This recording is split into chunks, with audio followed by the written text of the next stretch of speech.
What's good? It's Woog on a stacked Saudi Arabia fight card on December 23rd. Outside of the two main fights, I'm talking Deontay Wilder versus Joseph Parker and Anthony Joshua versus Otto Wallin, on an undercard that features Dimitri Bivol, Jai Opetaia, Frank Sanchez, Filip Hrgović. This fight right here is what I consider to be the most interesting fight on this undercard. We've got Daniel DuBois, 19 wins and 2 losses, taking on Jarrell Big Baby Miller, 26 wins, 0 losses, and 1 draw. Let's just start with the elephant in the room.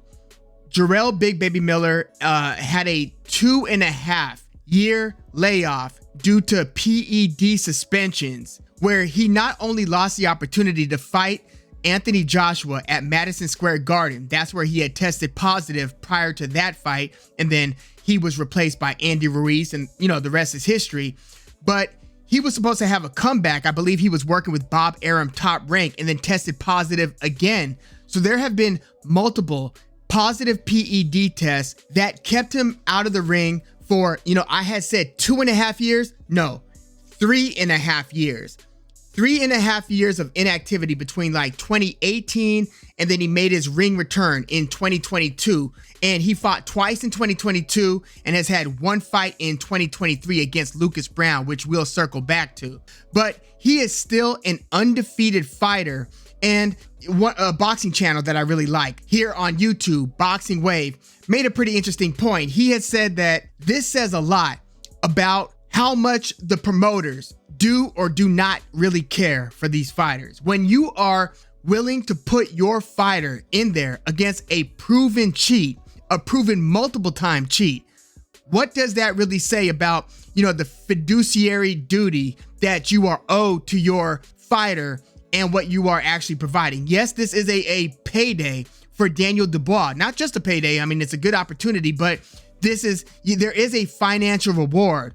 And, to Frank Warren, Daniel DuBois' promoters, defense, Daniel DuBois has to agree to this fight. So he did decide, yes, I do want to fight this multiple time PED cheater, Jarrell Big Baby Miller. So it is what it is. But it does really just kind of raise the question as to, what protections are really in place for the fighter. Like, who can you trust in this boxing game?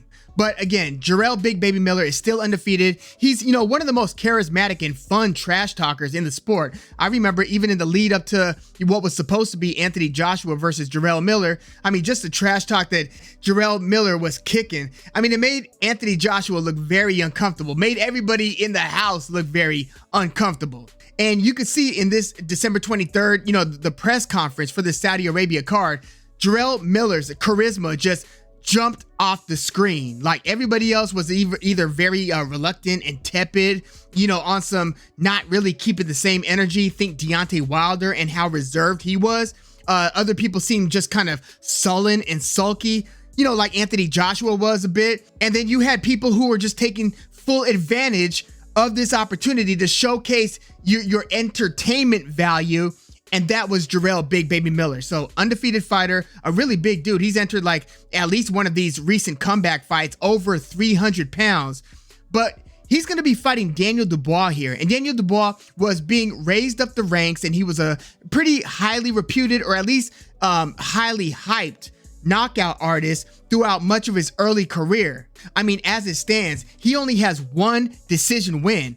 All of his other wins are via knockout. Daniel DuBois, I see as being one of the biggest punchers in the heavyweight division. So he was coming up and he was, again, pretty highly reputed. I mean, to the point where when he was about to have his big step-up fight, this is late 2020, in that COVID 2020 year, Daniel DuBois was about to fight Joe Joyce.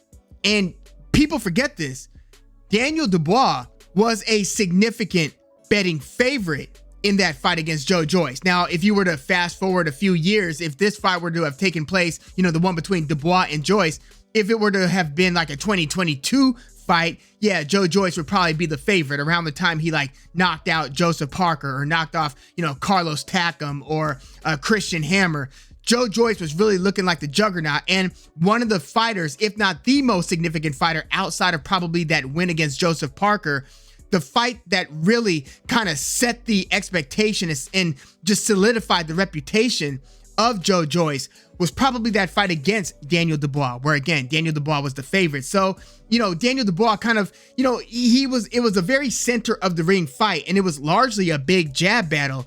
Joe Joyce just was he had a chin that could withstand a lot of the punishment that Daniel DuBois was administering. Whereas the pummeling jab, courtesy of Joe Joyce, proved to be too much, especially in the later rounds against Daniel DuBois, to where he had some eye damage, or at least reportedly had some eye damage, took a knee, stayed down on his knee, took the 10 count, and Joe Joyce beat Daniel DuBois via knockout. And that fight actually, it raised a lot of questions in terms of Daniel DuBois' heart. A lot of people looked at him as being, kind of a brute with some physical talent, but does he really have the guts to really grind it out in a super difficult fight and come out on top? And then Daniel DuBois rattled off a few wins. He beat Bogdan Dinu via second round knockout. By the way, Jarrell Big Baby Miller's last fight before his PED suspensions and all that, his last fight in 2018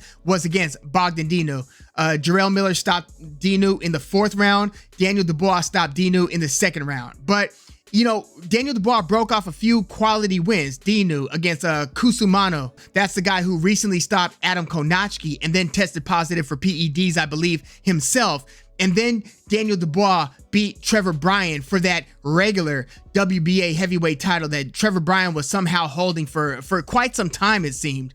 Daniel DuBois beat Trevor Bryan. Trevor Bryan, you could argue, might have been Daniel DuBois' best win. It would either be Trevor Bryan or maybe Nathan Gorman, but I would say probably Trevor Bryan.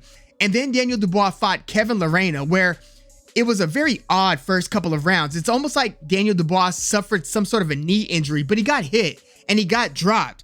He got dropped 3 times in that fight, and it wasn't even with punches that would normally floor a guy. It was like, what is wrong with Daniel DuBois? Why can't he stay steady? What is wrong with either his balance, his legs? Something ain't right. Well, Daniel DuBois, after suffering those 3 knockdowns and just, having kind of a head scratcher of an early round performance, Daniel DuBois eventually, got it together, put some punches together, and stopped Kevin Lerena in the 3rd round. Again, he's got big power. Kevin Lerena was like a former cruiserweight, if not light heavyweight, and so he got stopped in the 3rd round at the hands of Daniel DuBois. Then Daniel DuBois has the title challenge against Alexander Usyk, where there's that controversial body shot. Well, that wasn't the only big body shot Daniel DuBois landed in that fight, where it was like on the belt line. Very questionable judgment call, where it's like, did it land legally? Did it not land legally? When I was looking at the replay during the Usyk versus DuBois fight, I thought that it should have been ruled a legal punch. That's what I thought. And I had heard a variety of conflicting, rules in terms of how what standard is to be applied. I heard some people saying it's actually the belly button line, and then I heard others, say otherwise. So it's still a bit of a gray area, and there doesn't seem to be a definitive stance on whether that should have been ruled legal or not. The only thing that really matters is the official call, and the referee ruled that Daniel DuBois right hand to Alexander Usyk to the side of his belly, to his body, to that little soft part of your side belly, that dropped Usyk, and Usyk stayed down once he realized that, it had been called a foul and he was being given time to recover. He stayed down for a long time, a couple minutes, and then he got up, to his knees and then kind of walked around a bit. But a lot of people thought that if it was ruled a actual knockdown, that would have been a knockout victory for Daniel DuBois. To that I say, I can't really, if Usyk saw that the ref was counting 5, 6, I believe that Usyk would have done everything he could to get back onto his feet. And I believe, there's no way of proving this, but I believe that Usyk would have figured out a way to continue that fight. I think that he took the time allotted to him by the ref.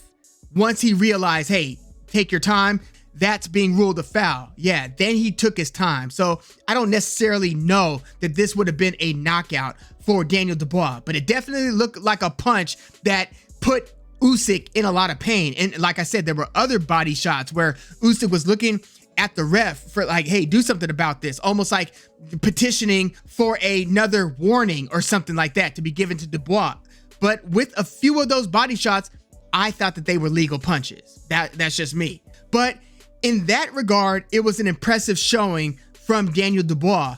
But as Usyk started to pile on with that offense and DuBois wasn't able to do much to keep Usyk off of him. You know how Usyk's a bit of a Rubik's Cube, how he's changing levels, how he's just playing that high-speed chess, again, changing levels, doing things with his probing lead hand, then hitting you with that lead hand, and then just looking to find those opportunities to let a straight left hand go.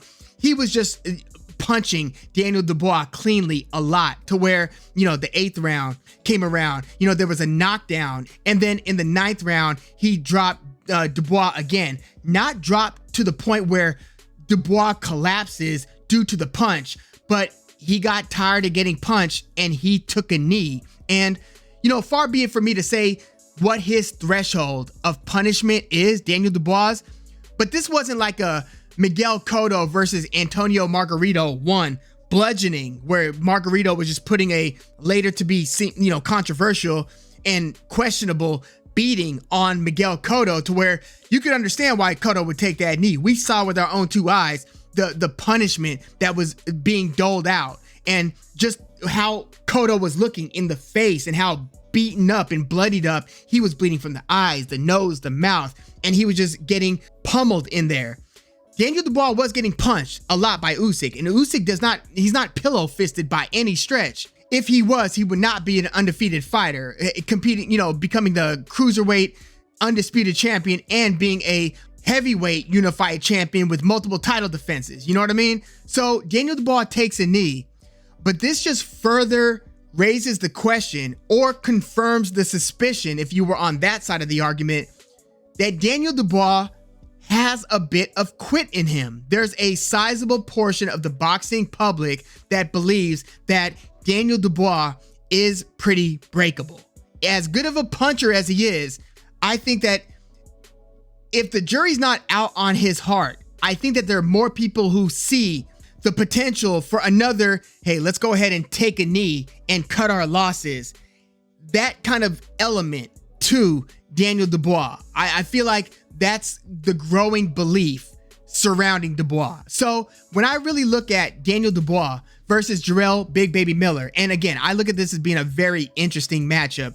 You know, by the way, on that same live chat where Boxing Wave was talking about, you know, how you know, questionable it was that a promoter would send their fighter out there to fight a multiple time cheat, Boxing Wave also mentioned that, or suggested that they should have had like a battle of the PED abusers. Like they should, instead of Daniel DuBois versus Jarrell Miller, it should have been something like Jarrell Miller versus Dillian White or something like that, which I wasn't mad at that idea. That was actually a pretty clever way to go about it. But when I look at DuBois versus Miller, I think that Jarrell Big Baby Miller, who has pretty quick hands, has good power, not great power, but he starts throwing a lot of volume as he starts rolling downhill.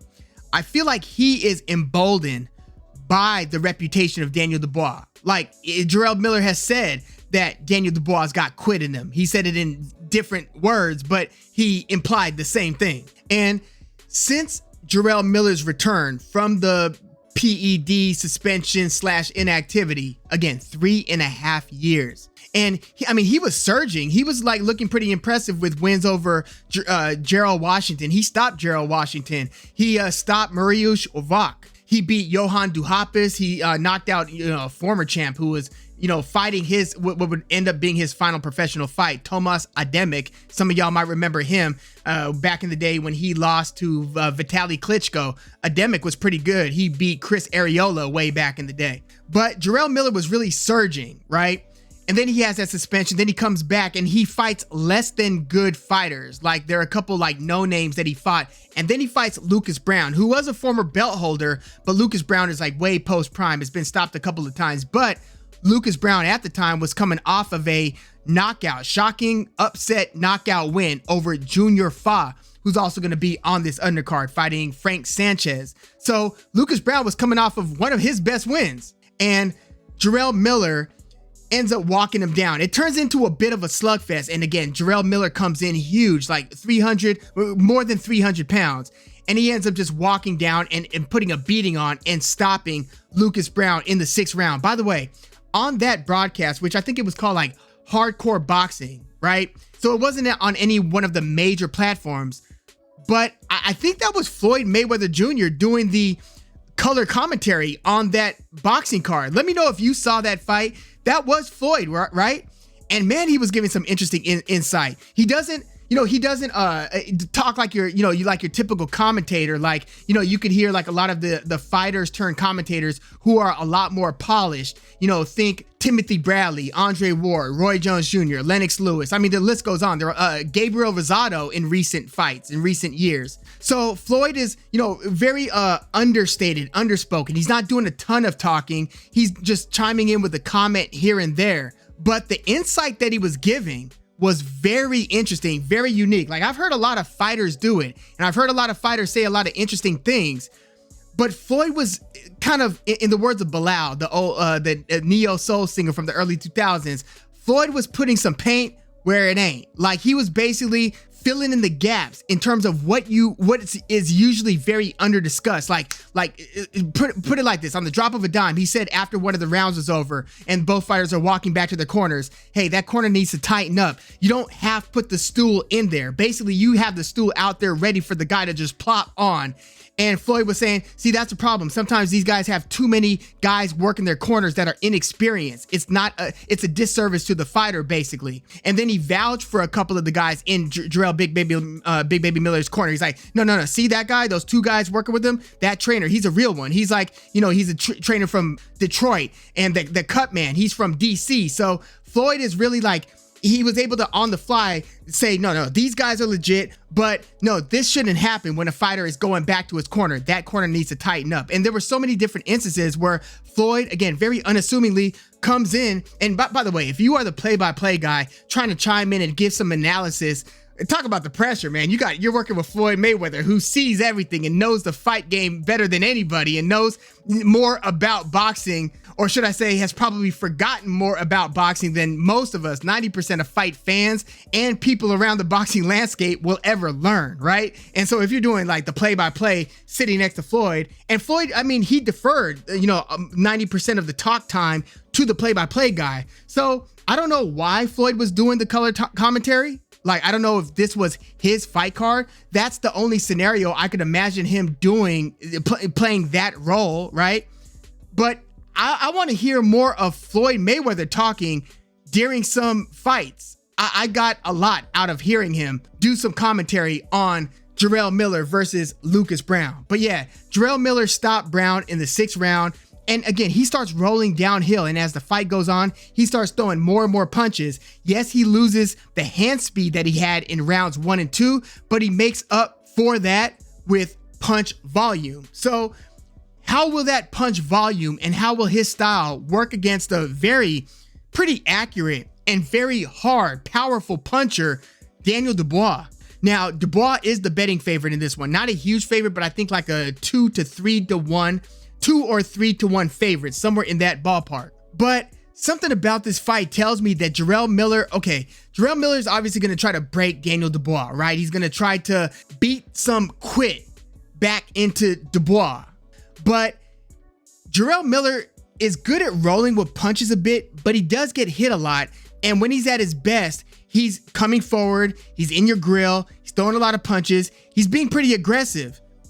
Daniel DuBois, if you are not on some Alexander Usyk, or if you're not as indestructible as Joe Joyce was in that fight and was for some time, if you don't have some unique characteristics like that, you might get hit with something you're not ready to get hit with. You know what I mean? And if Daniel DuBois hits Miller with the same punches that Lucas Brown was able to hit Miller with in those first few rounds, I'm sorry, like, I know Jarrell Miller is thus far extremely durable. Like, I've never really seen him hurt, wobbled, none of that. Let me know if you have, and let me know what fight it occurred in.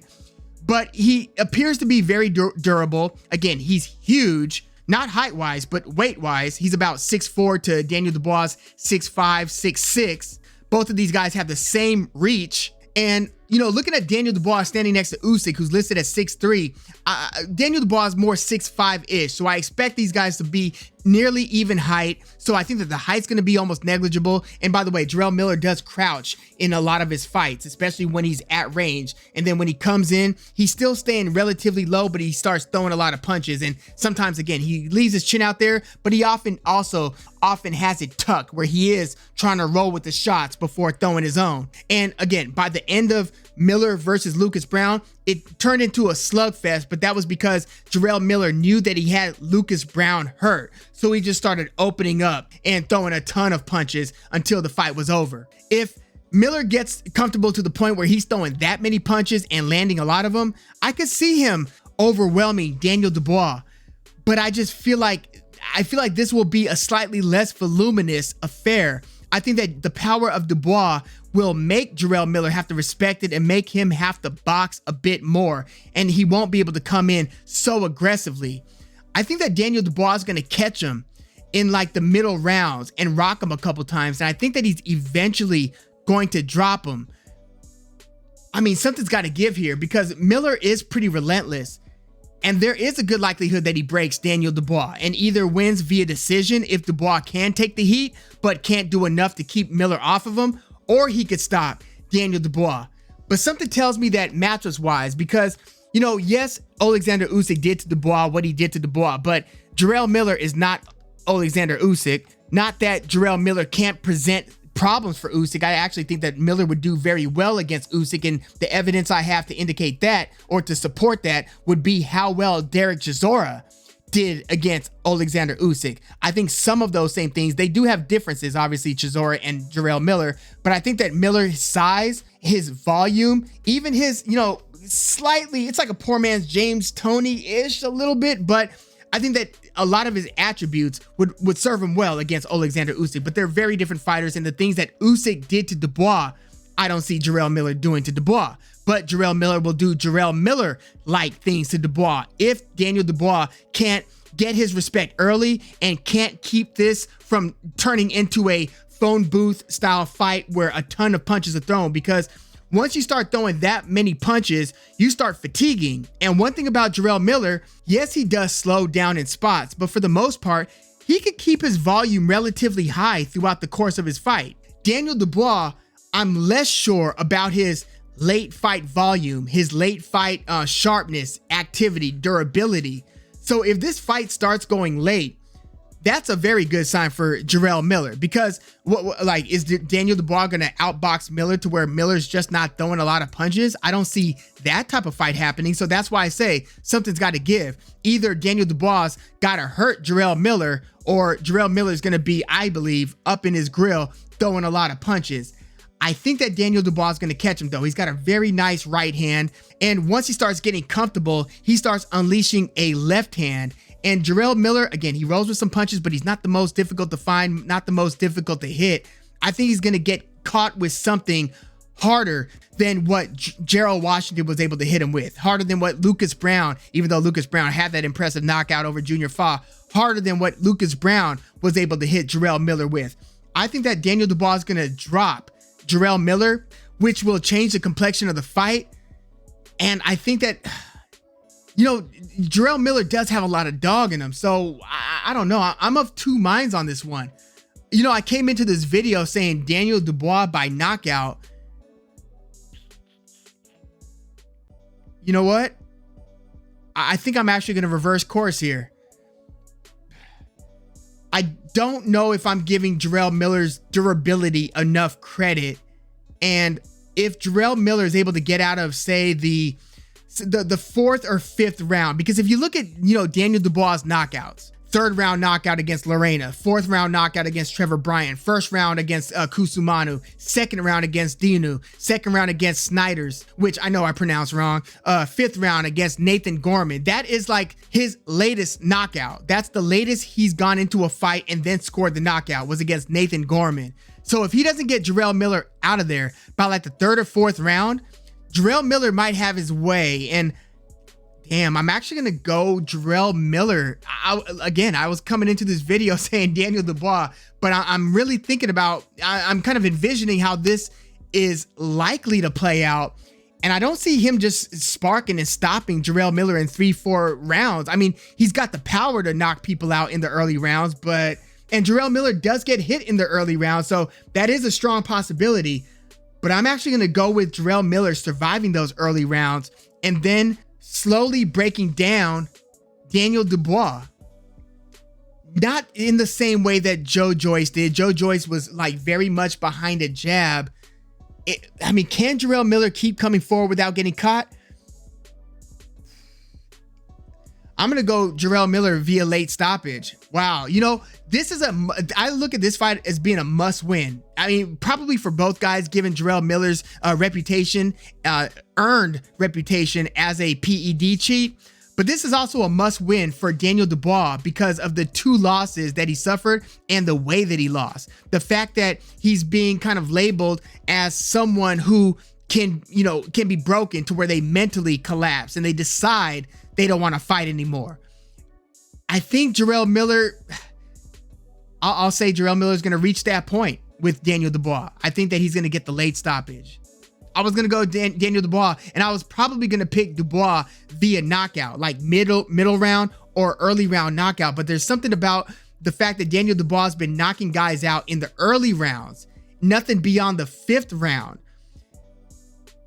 And so, I mean, if Daniel DuBois scores a later knockout over Jarrell Miller, which is also possible, we just don't have the evidence that shows that it's a likely scenario, but it can happen. And if that does happen, that would probably be, not even probably, that would be Daniel DuBois' best win. And again, Daniel DuBois only won 1 fight via decision. So once he starts hitting you reliably, there's a good chance that you're going out. Like, again, Joe Joyce was able to take whatever punishment he took, and Alexander Usyk is Alexander Usyk, although he was getting beaten up and did not like those shots to the body. Daniel DuBois would be wise to go to Jarrell Miller's body and to mix it up so then you can set up some of those headshots. If he boxes wisely, DuBois can win this one if he's wise about how he utilizes his gas tank, right?